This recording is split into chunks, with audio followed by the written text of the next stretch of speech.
kasih Bang.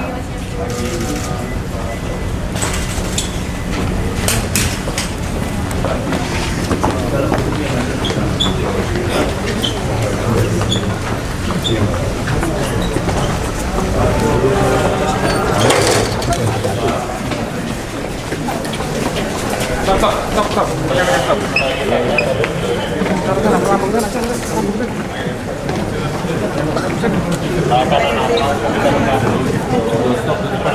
Motor stop bisa? Iya.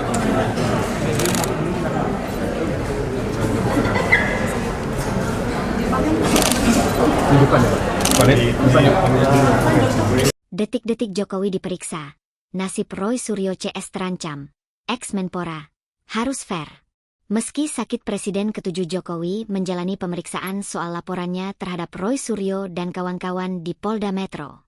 Pemeriksaan digelar di Polres Solo, Rabu tanggal 23 Juli pukul 10 waktu Indonesia Barat. Didampingi tim pengacaranya, Jokowi membawa barang bukti ijazahnya. Keputusan menjalani pemeriksaan ini karena ada sejumlah saksi diperiksa di tempat yang sama. Hal ini diungkapkan kuasa hukum Jokowi, Rifai Kusumanegara. Karena kebetulan penyidik Polda Metro sedang memeriksa banyak saksi yang berdomisili di wilayah Solo dan Jogja. Pak Jokowi bersedia, katanya. Kuasa hukum lainnya Firmanto Laksana mengatakan, penyidik dari Polda Metro juga menyetujuinya dan pihaknya hanya mengusulkan. Dan yang memeriksanya adalah penyidik dari Polda Metro, ujarnya.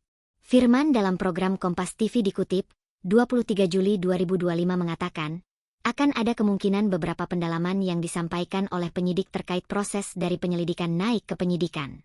Kini, setelah Jokowi diperiksa kubu Roy Suryo dikabarkan siap dengan segala kemungkinan. Nasibnya pun di ujung tanduk. Roy menilai terjadi proses yang sangat istimewa terhadap Jokowi. Berbeda saat Egy Sujana yang sakit sebagai pelapor dari TPWA soal ijaz Jokowi. Tetapi kenapa tidak dimintai keterangan di Malaysia? Dan ini ketimpangan. Maka bisa saja nanti minta Polda memeriksa saya di Jogja. Rumah saya di Jogja. Sebab Jokowi itu bukan kepala negara. Dia warga biasa, ujarnya. Roy tak gentar jika dijadikan tersangka tidak. Biar hukum dan masyarakat yang menilai. Karena hukum itu kan juga harus benar-benar netral. Harus menentukan betul nanti apakah memang hukum itu dijalankan sesuai dengan perundangan-undangan di jalan oleh kepolisian dengan fair dan equal. Tidak boleh yang di sana di stop-stop ditutup-tutupi, ujarnya. Diketahui, Polda Metro Jaya meningkatkan status tahap penyidikan usai gelar perkara di Metro Jaya, Kamis, 10 Juli 2025. Ada 5 laporan dalam kasus penghasutan, 3 laporan naik ke tahap penyidikan dan 2 laporan lainnya sudah dicabut arena tak memenuhi undangan klarifikasi, ujar Kabid Humas Polda Metro Jaya Kombes Pol Ade Ari. Pertemuan berlangsung secara tertutup selama kurang lebih setengah jam.